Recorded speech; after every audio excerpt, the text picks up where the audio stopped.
ಎಲ್ಲರಿಗೂ ನಮಸ್ಕಾರ.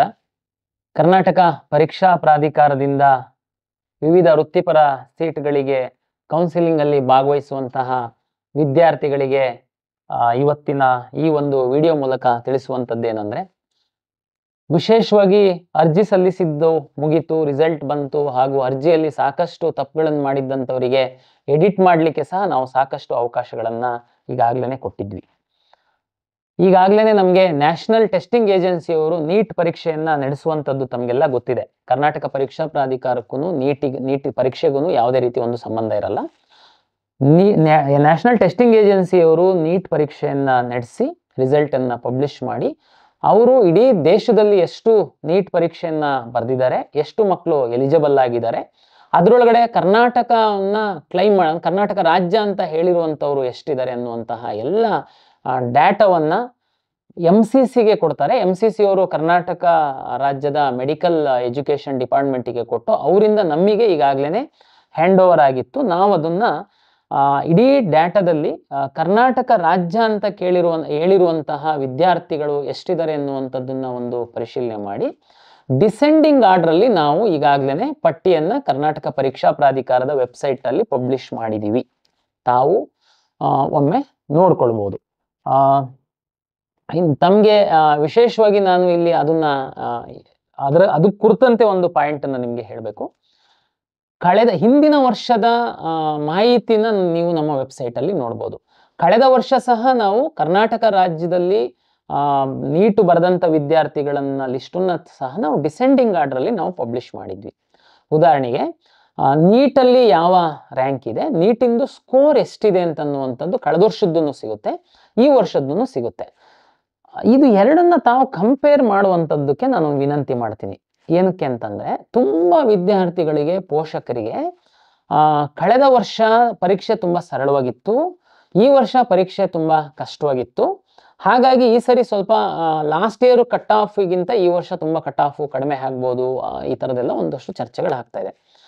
ನಾನು ನಿಮಗೆ ಒಂದು ಟ್ರಿಕ್ಸ್ ಹೇಳ್ಕೊಡುವಂಥದ್ದು ಏನು ಅಂತಂದ್ರೆ, ನೀವು ಯಾರ್ದು ಮಾಹಿತಿ ಕೇಳುವಂತ ಅಗತ್ಯನೇ ಇಲ್ಲ. ಇಷ್ಟೇ ಮಾಡಿ, ತಾವು ನಮ್ಮ ವೆಬ್ಸೈಟ್ ಅಲ್ಲಿ ಕಳೆದ ವರ್ಷದ್ದು ಕರ್ನಾಟಕ ರಾಜ್ಯದ ವಿದ್ಯಾರ್ಥಿಗಳ ಒಂದು ರ್ಯಾಂಕ್ ಪಟ್ಟಿ, ಅಂದ್ರೆ ಡಿಸೆಂಡಿಂಗ್ ಆರ್ಡರ್ ಏನ್ ನಾವು ಹಾಕಿದೀವಲ್ಲ ಆ ಪಟ್ಟಿನಲ್ಲಿ ಅವರು ಎಷ್ಟನೇ ಸ್ಥಾನದಲ್ಲಿದ್ರು ಸೀರಿಯಲ್ ನಂಬರ್ ವೈಸು, ಅವ್ರದ್ದು ಆಲ್ ಇಂಡಿಯಾ ರ್ಯಾಂಕ್ ಎಷ್ಟಿತ್ತು ನೋಡಿ. ಈ ವರ್ಷ ನಾವು ಪಬ್ಲಿಷ್ ಮಾಡಿರುವಂತಹ ಪಟ್ಟಿಯಲ್ಲಿ ಎಷ್ಟನೇ ಸ್ಥಾನದಲ್ಲಿ ಇದ್ದಾರೆ ನಿಮ್ಮ ಮಗು, ನಿಮ್ಮ ಮಗುದು ರ್ಯಾಂಕ್ ಆಲ್ ಇಂಡಿಯಾದ ಎಷ್ಟಿತ್ತು, ಇದು ಎರಡನ್ನು ನೋಡ್ಕೊಳ್ಳಿ. ಒಂದು ಪಾಯಿಂಟ್. ಎರಡನೇದು, ನಮ್ಮ ಕರ್ನಾಟಕ ಪರೀಕ್ಷಾ ಪ್ರಾಧಿಕಾರದ ವೆಬ್ಸೈಟ್ ಅಲ್ಲಿ ಚಾಟ್ ಬಾಟ್ ಅಲ್ಲಿ ಸಹ ತಾವು ಪ್ರಶ್ನೆ ಕೇಳಿದ್ರೆ ಕಾಲೇಜ್ ವೈಸು ಏನ್ ಕಟ್ ಆಫ್ ಇತ್ತು ಅನ್ನುವಂತ ತಮ್ಗೆ ಗೊತ್ತಾಗುತ್ತೆ. ತಮ್ಗೆಲ್ಲ ಗೊತ್ತಿದೆ, ಸರ್ಕಾರಿ ಮೆಡಿಕಲ್ ಕಾಲೇಜುಗಳೇನಿದೆ ಅದರಲ್ಲಿ 100% ಸರ್ಕಾರಿ ಫೀಸಿಗೆ ನಾವು ಅಲಾಟ್ ಮಾಡ್ತೀವಿ, ಅದ್ರದ್ದು ಕಟ್ ಆಫ್ ತಾವು ನೋಡ್ಬೋದು. ಪ್ರೈವೇಟ್ ಕಾಲೇಜು ಅಂತ ಬಂದಂತ ಸಂದರ್ಭದಲ್ಲಿ ಅಲ್ಲಿ ಸರ್ಕಾರಿ ಫೀಸ್ ಅಲ್ಲಿ ಅಡ್ಮಿಷನ್ ಆಗುವಂಥದ್ದು ಮತ್ತೆ ಹೈಯರ್ ಫೀಸ್ ಅಂತ ನಾವೇನ್ ಹೇಳ್ತೀವಿ, ಲಾಸ್ಟ್ ಇಯರ್ 12.5 ಲಕ್ಷ ಏನೋ ಇತ್ತು, ಈ ವರ್ಷ ಸಹ ಸರ್ಕಾರ ಏನು ಹೆಚ್ಚು ಮಾಡಿಲ್ಲ, ಅಷ್ಟೇನೆ ಇರುತ್ತೆ. ಅದ್ರದ್ದು ಹೈಯರ್ ಫೀಸ್ ಇಂದು ಕೋಟಾದಲ್ಲಿ ಏನು ಕಟ್ ಆಫ್ ಇದೆ ಅಂತ ಅನ್ನುವಂಥದ್ದು ದಯಮಾಡಿ ನೋಡ್ಕೊಳ್ಳಿ. ತಾವು ತಮ್ಗೆನೆ ಒಂದು ಐಡಿಯಾ ಬರುತ್ತೆ, ತಮ್ಗೆ ಯಾರು ಮಾರ್ಗದರ್ಶಕರು ಬೇಕಾಗಿಲ್ಲ. ಈ ವರ್ಷ ನಿಮ್ಮ ಮಗು ಯಾವ ಸ್ಥಾನದಲ್ಲಿದೆ, ಯಾವ ಕಾಲೇಜು ಹತ್ತತ್ರ ಸಿಕ್ಬೋದು. ಈ ವರ್ಷ ಇನ್ನು ಮೆಡಿಕಲ್ ಸೀಟ್ ಎಷ್ಟಿದೆ ಅನ್ನುವಂಥದ್ದು ಪ್ರಾಧಿಕಾರಕ್ಕೆ ಬಂದಿಲ್ಲ. ಕಳೆದ ವರ್ಷ ಮೆಡಿಕಲ್ ಸೀಟ್ಗಿಂತನೂ ಈ ವರ್ಷ ಸ್ವಲ್ಪ ಜಾಸ್ತಿ ಆಗ್ಬೋದು ಅಂತ ನಮ್ಮ ನಿರೀಕ್ಷೆ ಸಹ ಇದೆ. ಅದು ಬರ್ತಿದ್ದಂಗೆನೆ ನಾವು ತಮಗೆ ವೆಬ್ಸೈಟ್ ಅಲ್ಲಿ ಎಷ್ಟು ಮೆಡಿಕಲ್ ಸೀಟು ಕಾಲೇಜ್ ವೈಸು ನಾವು ಪಬ್ಲಿಷ್ ಮಾಡ್ತೀವಿ. ಈಗ ನಾವು ಮೆಡಿಕಲ್ ಡಾಟಾ ಬಂದಿರೋದ್ರಿಂದ ಇವತ್ತು ತಮ್ಮ ಎಲ್ಲ ವಿದ್ಯಾರ್ಥಿಗಳಿಗೆ ವಿನಂತಿ ಏನು ಅಂತಂದ್ರೆ, ನಾವು ನಿಮ್ಗೆ ನಾಳೆ ಅಂದ್ರೆ 5/7/2025 ನಾವು ನಿಮ್ಮ ನೀಟ್ ರೋಲ್ ನಂಬರ್ನ ನಿಮ್ಮ KCET ಅಪ್ಲಿಕೇಶನ್ ನಲ್ಲಿ ಎಂಟ್ರಿ ಮಾಡುವಂತದ್ದಕ್ಕೆ ನಾವು ಓಪನ್ ಮಾಡ್ತಾ ಇದೀವಿ ಪೋರ್ಟಲ್ ನ. ದಯಮಾಡಿ ಅರ್ಥ ಮಾಡ್ಕೊಳ್ಳಿ. KCET ಪರೀಕ್ಷೆಗೆ ಅಗಿನ್ ತಾವು ಪ್ರಾಧಿಕಾರದಲ್ಲಿ ರಿಜಿಸ್ಟ್ರೇಷನ್ ಮಾಡಿಸಿದೀರಾ, ಅದರಲ್ಲಿ ಕೆಲವರು KCET ಪರೀಕ್ಷೆಯನ್ನ ಬರ್ದಿದ್ದೀರಾ, ನೀಟ್ ಪರೀಕ್ಷೆಯನ್ನ ಸಹ ಬರ್ದಿದ್ದೀರಾ. ಕೆಲವರು ರಿಜಿಸ್ಟ್ರೇಷನ್ ಮಾಡಿದೀರಾ, KCET ಪರೀಕ್ಷೆ ಬರ್ದಿಲ್ಲ, ನೀಟ್ ಪರೀಕ್ಷೆ ಮಾತ್ರ ಬರ್ದಿದ್ದೀರಾ. ಈಗ ನೀವು ನಿಮ್ಮ ಲಾಗಿನ್ ಆಗ್ಬಿಟ್ಟು ತಮ್ಮ ಅಪ್ಲಿಕೇಶನ್ ನಲ್ಲಿ ನೀಟ್ ರೋಲ್ ನಂಬರ್ನ ಎಂಟ್ರಿ ಮಾಡಬೇಕು. ಮತ್ತೆ ನೀವು WhatsApp group ಅಲ್ಲಿ ಈಗಾಗಲೇ ತಿಳಿಸಿ. ಯಾರು ನಾವು KCET ನಿಮ್ಗೆ ಪರೀಕ್ಷೆಯನ್ನ response ಮಾಡ್ತೀವಿ. ಬರ್ದಿದ್ದೀರಾ, ಯಾರ್ಯಾರು ಈ ಒಂದು ತಮ್ಗೆ video ವೆರಿಫಿಕೇಶನ್ ನೋಡ್ತಿದ್ದೀರಾ, ಸ್ಲಿಪ್ ಡೌನ್ಲೋಡ್ ಎಲ್ಲರೂ ಮಾಡ್ಕೊಳ್ಳೋದು ನಮ್ಗೆ ಕೇಳಿದ್ವಿ. ತಾವು easy ಆಗಿ ವೆರಿಫಿಕೇಶನ್ ನಿಮ್ಗೆ ಸ್ಲಿಪ್ ಡೌನ್ಲೋಡ್ verification ಮಾಡ್ಕೊಂಡಿದ್ದೀರಾ. slip ನ download ನೀವು ಮಾಡ್ಕೋಬಹುದು ನಾಳೆ easily. ಮತ್ತೆ 5/7/2025 application slip ತಾವು ನ ಕೂಡ ತಮ್ಮ download ಮಾಡ್ಕೋಬಹುದು ಲಾಗಿನ್ easy. ಆಗ್ಬಿಟ್ಟು ಎಲ್ಲರಿಗೂ ತಮ್ಮ download ಇದ್ರ ಆಗಿದ್ರೆ KE ಯಾವುದೇ ತರ ವೆಬ್ಸೈಟ್ ಅಲ್ಲಿ ಏನು ನೀಟ್ problem ರೋಲ್ ಆಗಿಲ್ಲ, ನಂಬರ್ ನ errors ಎಂಟ್ರಿ ಬಂದಿರ್ಲಿಲ್ಲ ಮಾಡಿದ್ರೆ ಅಂದ್ರೆ ತಮ್ಗೆ successfully downloaded ಅಂತ ನೀಟ್ comment ಏನು ಮಾಡಿ ಆಲ್ ಇಂಡಿಯಾ ನಮಗೆ ರ್ಯಾಂಕ್ ಇದೆ ತಿಳಿಸಿ. In ಅದು case ಏನಾದ್ರೂ ಫೆಚ್ errors ಆಗಿ ಇದ್ರೆ ನಿಮ್ಮ comment ವೆರಿಫಿಕೇಶನ್ section ಸ್ಲಿಪ್ ಅಲ್ಲಿ ಅಲ್ಲಿ ಹೇಳಿ, ನಾವು ನಿಮ್ಮ ನಿಮ್ಗೆ ರ್ಯಾಂಕ್ definitely ಡಿಸ್ಪ್ಲೇ ಅದಕ್ಕೆ ಆಗುತ್ತೆ. response ಮಾಡ್ತೀವಿ. ಮತ್ತೆ ಇದು ಮುಂದಿನ ವಿಡಿಯೋ ನಿಮಗೆ ಅಲ್ಲಿಗೆ ಸಿಗೋಣ. ಸಂಪೂರ್ಣ ಆಯ್ತು. ಸ್ಟೂಡೆಂಟ್ಸ್ ನಿಮ್ಮ ಏನೇ ವೆರಿಫಿಕೇಶನ್ ಇರಲಿ ಸ್ಲಿಪ್ ಅಲ್ಲಿ ಅಪ್ಡೇಟ್ಸ್ ಕೆಲವು ನಿಮಗೆ ರ್ಯಾಂಕ್ ಇತ್ತು, ಪ್ರತಿಯೊಂದು ನೀಟ್ ಒಂದು ಅಪ್ಡೇಟ್ಸ್ ರ್ಯಾಂಕ್ ಕೊಡ್ತಾ ಬಂದಿರಲಿಲ್ಲ, ಈಗ ಇರ್ತೀವಿ. ನೀಟ್ ರ್ಯಾಂಕ್ ಇನ್ನು ಯಾರ್ಯಾರು ಬರುತ್ತೆ. ಸಬ್ಸ್ಕ್ರೈಬ್ ಮಾಡ್ಕೊಂಡಿಲ್ಲ ಕೆಲವು ಇವಾಗಲೇ ವಿದ್ಯಾರ್ಥಿಗಳು ಸಬ್ಸ್ಕ್ರೈಬ್ ಮಾಡ್ಕೊಳ್ಳಿ, KCET ಒಂದು ಲೈಕ್ ಮಾಡಿ, ಪರೀಕ್ಷೆಯನ್ನೇ ಶೇರ್ ತಾವು ಮಾಡಿ, ಬರ್ದಿಲ್ಲ, ಫ್ರೆಂಡ್ಸಿಗೆಲ್ಲ ಶೇರ್ ಆದ್ರೆ ಮಾಡಿ. ರಿಜಿಸ್ಟ್ರೇಷನ್ ಈಗಾಗಲೇ ಯಾರಿಗೆ ಮಾಡಿಸಿದಿರಾ. ಏನೇ ಡೌಟ್ ಇಲ್ಲ ತಮ್ಗೆ comment section verification slip download ಮಾಡ್ಕೊಂಡಾಗ ಬ್ಲಾಂಕ್ ಬರ್ತಾ ಇದೆ, ಮುಂದಿನ ವೆರಿಫಿಕೇಶನ್ ಸ್ಲಿಪ್ ವಿಡಿಯೋದಲ್ಲಿ ಡೌನ್ಲೋಡ್ ಸಿಗೋಣ. ಆಗ್ತಾ ಇಲ್ಲ, ಇದೆಲ್ಲ ಇತ್ತು. ಯಾಕೆ Students, ಆಗ್ತಿರ್ಲಿಲ್ಲ ಅಂತಂದ್ರೆ ನಮಗೆ NEET data thank you so ಬಂದಿರಲಿಲ್ಲ. Much for watching. ಈಗ ಥ್ಯಾಂಕ್ ಯು. ಓನ್ಲಿ ನೀಟ್ ಪರೀಕ್ಷೆ ಬರೆದು KE ನಲ್ಲಿ ರಿಜಿಸ್ಟ್ರೇಷನ್ ಮಾಡಿಸಿರುವಂತಹ ವಿದ್ಯಾರ್ಥಿಗಳು ಸಹ ತಾವು ಲಾಗಿನ್ ಆಗಿ ತಮ್ಮ ನೀಟ್ ರೋಲ್ ನಂಬರ್ ಹಾಕಿದ್ರೆ ನಿಮ್ಮ ಆಲ್ ಇಂಡಿಯಾ ರ್ಯಾಂಕ್ ಏನಿದೆ ನೀಟ್ದು ಅದು ನಿಮ್ಮ ವೆರಿಫಿಕೇಶನ್ ನಲ್ಲಿ ಡಿಸ್ಪ್ಲೇ ಆಗೋದ್ರ ಜೊತೆಗೆ ನಿಮ್ಮ ವೆರಿಫಿಕೇಶನ್ ಸ್ಲಿಪ್ ಅಲ್ಲಿ ಏನೆಲ್ಲ ಕ್ಲೈಮ್ ಮಾಡಿದ್ದೀರಾ ಅನ್ನುವಂತಹ ಮಾಹಿತಿ ಸಹ ತಮಗೆ ಬರುತ್ತೆ. ಇದು ಈಗಾಗಲೇ ರಿಜಿಸ್ಟ್ರೇಷನ್ ಮಾಡಿರುವಂತಹ ವಿದ್ಯಾರ್ಥಿಗಳು. ತಮಗೆಲ್ಲ ಗೊತ್ತಿರುವಂತೆ ಕರ್ನಾಟಕ ರಾಜ್ಯದಲ್ಲಿರುವಂತಹ ಮೆಡಿಕಲ್ ಕಾಲೇಜುಗಳಲ್ಲಿ, ಖಾಸಗಿ ಮೆಡಿಕಲ್ ಕಾಲೇಜುಗಳಲ್ಲಿ ಮ್ಯಾನೇಜ್ಮೆಂಟ್ ಸೀಟು ಮತ್ತು NRI ಸೀಟ್ ಅಂತ ಸಹ ಇದೆ. ಆ ಸೀಟ್ಗಳನ್ನ ಸಹ ಕರ್ನಾಟಕ ಪರೀಕ್ಷಾ ಪ್ರಾಧಿಕಾರದ ಮುಖಾಂತರವೇನೇ ಪಡಿಬೇಕಾಗುತ್ತೆ. ತಾವು ನೇರ ಅಡ್ಮಿಷನ್ ಆಗಲಿಕ್ಕಾಗಲ್ಲ. ಕೆಲವು ವಿದ್ಯಾರ್ಥಿಗಳು ಕೇವಲ ನೀಟ್ ಪರೀಕ್ಷೆಯನ್ನ ಮಾತ್ರ ಬರೆದಿದ್ದೀರಾ, ತಾವು KCET ಎಕ್ಸಾಮ್ ಬರ್ದಿರ್ಲಿಲ್ಲ, KCET ನಲ್ಲಿ ಈ ಹಿಂದೆ ತಾವು ರಿಜಿಸ್ಟರ್ ಮಾಡಿಲ್ಲ. ಬಟ್ ಆದ್ರೆ ನೀಟ್ ಬರ್ದಿರೋ ಕಾರಣಕ್ಕೆ ಕರ್ನಾಟಕ ರಾಜ್ಯದವ್ರು ಇರ್ಬೋದು, ಹೊರಗಿನ ರಾಜ್ಯದವ್ರು ಇರ್ಬೋದು, ನಮ್ಮ ರಾಜ್ಯದಲ್ಲಿ ತಾವು ಸೀಟ್ ಪಡಿಬೇಕು ಅಂತಂದ್ರೆ KEಗೆ ರಿಜಿಸ್ಟ್ರೇಷನ್ ಮಾಡಿಸ್ಬೇಕಾಗುತ್ತೆ. ಆ ಪೋರ್ಟಲ್ ನ ಸಹ ನ್ಯೂ ರಿಜಿಸ್ಟ್ರೇಷನ್ ಪೋರ್ಟಲ್ ಸಹ ನಾವು 5/7/2025 3 ದಿನಕ್ಕೋಸ್ಕರ ನಾವು ಓಪನ್ ಮಾಡ್ತಾ ಇದೀವಿ. ಯಾರು ನೀಟ್ ಎಕ್ಸಾಮ್ ಬರ್ದಿದ್ದೀರಾ, ರಿಜಿಸ್ಟ್ರೇಷನ್ನೇ ಮಾಡಿಲ್ಲ ಅನ್ನುವಂಥವರು ಕರ್ನಾಟಕ ಪರೀಕ್ಷಾ ಪ್ರಾಧಿಕಾರದ ವೆಬ್ಸೈಟ್ಗೆ ಹೋಗಿ ಹೊಸದಾಗಿ ರಿಜಿಸ್ಟ್ರೇಷನ್ ಮಾಡಿಸ್ಬೇಕು.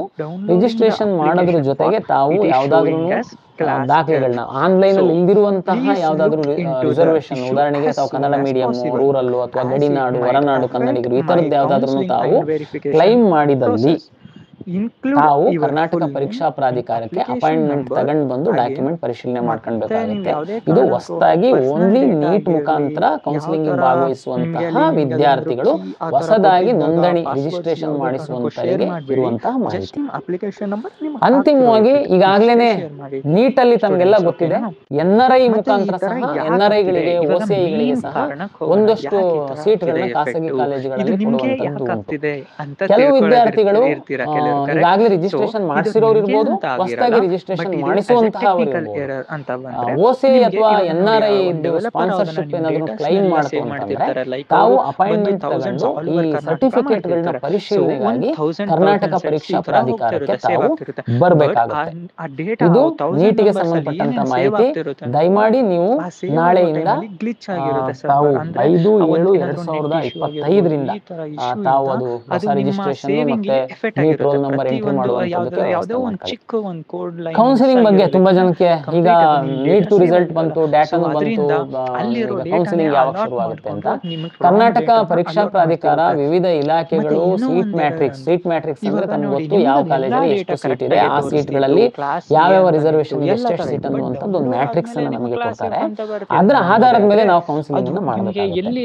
ನಮ್ಗೆ ಇಲ್ಲಿವರೆಗೆ ಇಂಜಿನಿಯರಿಂಗ್ ಮತ್ತೆ BPT, pharm sciences, veterinary seat matrix ಅಷ್ಟೇ ಬಂದಿದೆ. ಇತರೆ ಯಾವುದೇ ಕೋರ್ಸ್ಗಳ ಸೀಟ್ ಮ್ಯಾಟ್ರಿಕ್ಸ್ ನಮಗೆ ಬಂದಿಲ್ಲ.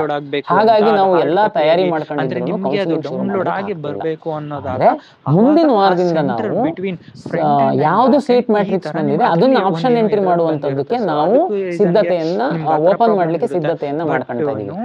ಅಂದ್ರೆ ಇದನ್ನ ಮಾಡಿ ಮುಗಿಸ್ಬಿಡ್ತೀರಾ ಮತ್ತೆ ಮೆಡಿಕಲ್, ಡೆಂಟಲ್ ಎಲ್ಲ ಮಾಡಲ್ವಾ? ಇಲ್ಲ, ಹಂಗಿಲ್ಲ. ನಾವು ಕಂಬೈನ್ಡ್ ಸೀಟ್ ಅಲಾಟ್ಮೆಂಟೇ ಮಾಡುವಂತದ್ದು. ಆದ್ರೆ ವಿದ್ಯಾರ್ಥಿಗಳು ಈಗ 70,000 ಇಂಜಿನಿಯರಿಂಗ್ ಸೀಟ್ಸ್ ಇರೋದ್ರಿಂದ ತಮಗೆ ಅದಕ್ಕೆ ಸಾಕಷ್ಟು ಸಮಯ ಬೇಕಾಗುತ್ತೆ. ಹೆಚ್ಚಿನ ಇಂಜಿನಿಯರಿಂಗ್ ಕಾಲೇಜಸ್ ಕೋರ್ಸ್ ಎಲ್ಲ ಇರುವಂತದ್ರಿಂದ ಹಾಗಾಗಿ ನಾವು ಮುಂದಿನ ವಾರದಿಂದ ಆಪ್ಷನ್ ಎಂಟ್ರಿಗೆ ತಮಗೆ ಓಪನ್ ಮಾಡುವಂತದ್ದು. ಯಾವಾಗ ನಮಗೆ ಮೆಡಿಕಲ್, ಡೆಂಟಲ್, ಆಯುಷ್, ನರ್ಸಿಂಗ್ ಬರುತ್ತೆ ಬಂದಂಗೆ ನಾವು ಅದನ್ನ ಎನೇಬಲ್ ಮಾಡ್ತಾ ಹೋಗ್ತೀವಿ. ನಾವು ಅದನ್ನ ಸಹ ಆಪ್ಷನ್ ಎಂಟ್ರಿ ಮಾಡುವಂತದ್ದಕ್ಕೆ ಸಹಾಯ ಆಗುತ್ತೆ. ಹಾಗಾಗಿ ಎಲ್ಲ ವಿದ್ಯಾರ್ಥಿಗಳು ತಾವು ತಮ್ಮ ನೀಟ್ ರೋಲ್ ನಂಬರ್ ಯಾರು ನೀಟ್ ಪರೀಕ್ಷೆಯನ್ನು ಬರೆದು ಎಲಿಜಿಬಿಲಿಟಿ ಬಂದಿದೆ ತಮಗೆ, ತಾವು ದಯಮಾಡಿ ತಮ್ಮ ಅಪ್ಲಿಕೇಶನ್ ನಲ್ಲಿ ನೀಟ್ ರೋಲ್ ನಂಬರ್ ನ ಎಂಟ್ರಿ ಮಾಡಬೇಕು ಅಂತ ವಿನಂತಿಯನ್ನ ಮಾಡ್ತಾ, ಹಾಗೂ ನಾವು ಕೌನ್ಸಿಲಿಂಗ್ ಪ್ರಕ್ರಿಯೆ ಶುರು ಮಾಡ್ಲಿಕ್ಕೆಲ್ಲ ವ್ಯವಸ್ಥೆ ಮಾಡಿಕೊಂಡಿರೋದ್ರಿಂದ ಈಗಾಗಲೇ ನಾವು ಸಾಕಷ್ಟು ಎಡಿಟಿಗೆ ಅವಕಾಶ ಕೊಟ್ಟಿರೋದ್ರಿಂದ ಇನ್ನು ಮುಂದೆ ಪ್ರಾಧಿಕಾರದ ವತಿಯಿಂದ ನಿಮ್ಮ ಅಪ್ಲಿಕೇಶನ್ ನಲ್ಲಿ ಯಾವುದೇ ಎಡಿಟ್ ಮತ್ತೆ ಹೊಸ ದಾಖಲೆ ಸೇರಿಸುವಂತದ್ದಕ್ಕೆ ಅವಕಾಶ ಇರಲ್ಲ. ದಯಮಾಡಿ ತಾವು ಯಾರು ಕೆಇಎ ಕಡೆ ಬರಬಾರದು. ತಾವು ಕಾಲೇಜುಗಳು ಲಾಸ್ಟ್ ಇಯರ್ ಕಟ್ ಆಫ್ ಇದ್ರ ಮೇಲೆ ಹೆಚ್ಚು ಫೋಕಸ್ ಮಾಡಿ ಆಪ್ಷನ್ ಎಂಟ್ರಿ ಮಾಡ್ಲಿಕ್ಕೆ ಸಿದ್ಧತೆಯನ್ನ ಮಾಡಿಕೊಳ್ಬೇಕು ಅಂತೇಳಿ ಎಲ್ಲ ವಿದ್ಯಾರ್ಥಿಗಳು ಮತ್ತು ಪೋಷಕರಿಗೆ ಈ ಮೂಲಕ ವಿನಂತಿಯನ್ನ ಮಾಡಿಕೊಳ್ತೇನೆ. ನಮಸ್ಕಾರ. ಏನೇ ಡೌಟ್ ಇದ್ರು ನೀವು ಕೇಳಿ, ನಾವು ಅದಕ್ಕೆ ರೆಸ್ಪಾನ್ಸ್ ಮಾಡ್ತೀವಿ. ಮತ್ತೆ ಈ ತರ ಆಗಿರೋದಕ್ಕೆ ನಿಮ್ ರೀಸನ್ ಅಥವಾ ನೀವ್ ಈ ತರ ರಿಫ್ರೆಶ್ ಮಾಡಿರೋದಕ್ಕೆ ಅಥವಾ ನೀವು ಫಿಲ್ ಮಾಡ್ಬೇಕಾದ್ರೆ ಏನೋ ತಪ್ಪು ಮಾಡಿದಿರ, ಆಮೇಲೆ ನಾನೇ ಫಾರ್ಮ್ ಫಿಲ್ ಕರೆಕ್ಟ್ ಮಾಡಿಲ್ಲ ಈ ತರ ಅನ್ಕೊಳಕ್ ಹೋಗ್ಬೇಡಿ. ಇನ್ ಕೇಸ್ ನಿಮ್ಗೆ ಅದು